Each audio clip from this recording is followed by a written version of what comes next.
क्या आप जानते हैं कि एक झूठे कलंक को मिटाने के लिए द्वारकाधीश श्री कृष्ण को एक अंधेरी गुफा में 28 दिनों तक भयंकर युद्ध लड़ना पड़ा था।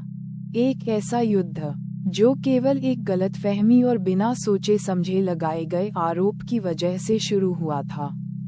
द्वापर युग की बात है। द्वारका की सुंदर नगरी में सत्यराजित नाम का एक धनवान यादव रहता था। सत्यराजित भगवान सूर्य देव का परम भक्त था। उसकी वर्षों की कठोर तपस्या से प्रसन्न होकर सूर्य देव ने उसे स्यमंतक नाम की एक अत्यंत दिव्य और अलौकिक मणि वरदान में दी थी। यह मणि कोई साधारण रत्न नहीं थी। ये हर दिन कई किलो शुद्ध सोना पैदा करती थी। जिस नगर में यह मणि होती, वहां न तो कभी अकाल पड़ता था, न बीमारी आती थी और न ही कभी कोई दुख दर्द टिकता था। एक दिन सत्यराजित वह चमचमाती मणि अपने गले में पहनकर श्री कृष्ण की राजसभा में पहुंचा। मणि का तेजोमय प्रकाश इतना तीव्र था कि सभा में बैठे सभी सभासदों की आंखें चौंधिया गईं। कान्हा ने बड़े प्यार और आदर से सत्यराजित को समझाया कि इतनी चमत्कारी और जन कल्याणकारी मणि का उपयोग पूरी प्रजा की भलाई के लिए महाराज उग्रसेन के कोष में होना चाहिए। लेकिन सत्यराजित का मन अहंकार और शंका से भर गया। उसने सोचा कि कान्हा की नजर उसकी मणि पर है और वे उससे ये रत्न छीनना चाहते हैं। उसने कड़े शब्दों में मना कर दिया और मणि अपने पास ही रख ली। लेकिन इसके बाद जो घटित हुआ, उसकी कल्पना किसी ने भी नहीं की थी। एक दिन सत्यराजित का छोटा भाई प्रसेन उस दिव्य मणि को पहनकर घने जंगल में शिकार खेलने निकल पड़ा। जंगल के सन्नाटे में एक विशाल शेर ने प्रसेन पर अचानक हमला कर दिया और उसे मार डाला। शेर उस अलौकिक मणि की चमक से आकर्षित होकर उसे अपने मुंह में दबाकर ले जाने लगा। तभी त्रेता युग के महान योद्धा और रीछराज जाम्बवान की नजर उस शेर पर पड़ी। जाम्बवान ने अपनी रक्षा के लिए शेर को मार गिराया और वह मणि अपने अधिकार में ले ली। जाम्बवान को उस मणि के सांसारिक मूल्य का ज्ञान नहीं था। उन्होंने तो बस उसे अपनी गुफा में अपने छोटे बालक के खेलने के लिए एक खिलौने की तरह टांग दिया। उधर जब प्रसेन कई दिनों तक नगर वापस नहीं लौटा, तो पूरी द्वारका में हड़कंप मच गया।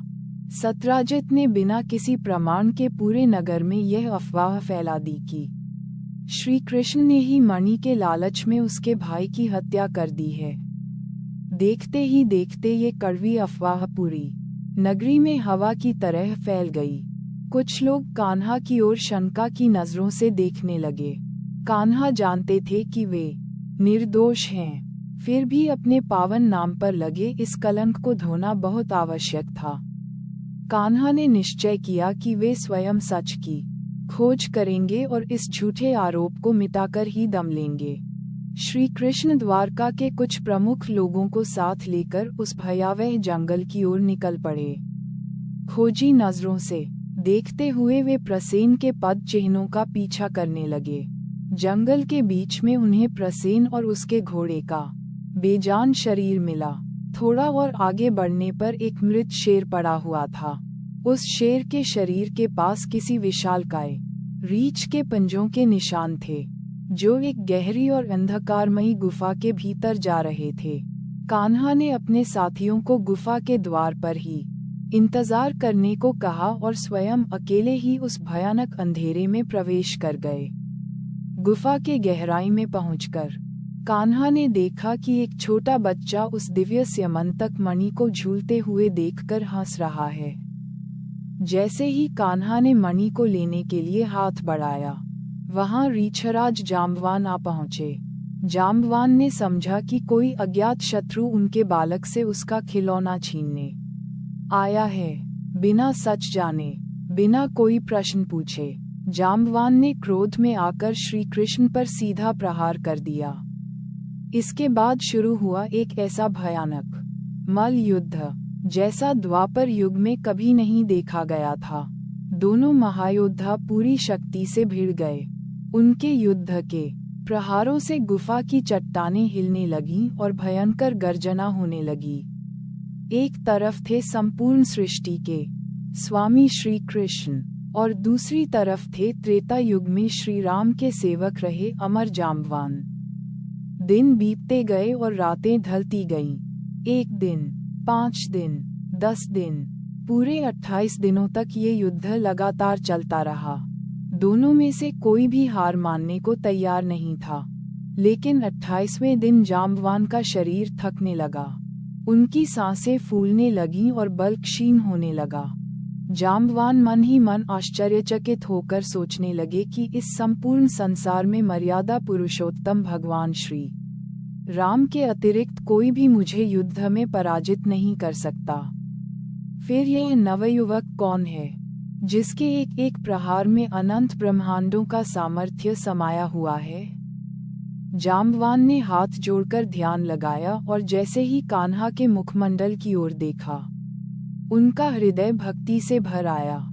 उन्हें श्री कृष्ण के स्थान पर हाथ में धनुष बाण लिए शांत और करुणामय रूप में स्वयं भगवान श्री राम के दर्शन हुए। जाम्बवान की आंखों से अश्रुधारा बह निकली। वे तुरंत कान्हा के चरणों में गिर पड़े और फूट फूट कर रोने लगे। जाम्बवान ने कांपती आवाज में कहा, हे प्रभु, मुझे क्षमा कर दीजिए। मैं अपनी अज्ञानता और मोह के कारण अपने ही आराध्य से युद्ध कर बैठा। एक छोटी सी गलतफहमी ने मुझे आपसे लड़वा दिया। कान्हा ने परम प्रेम से जाम्बवान को उठाकर अपने हृदय से लगा लिया।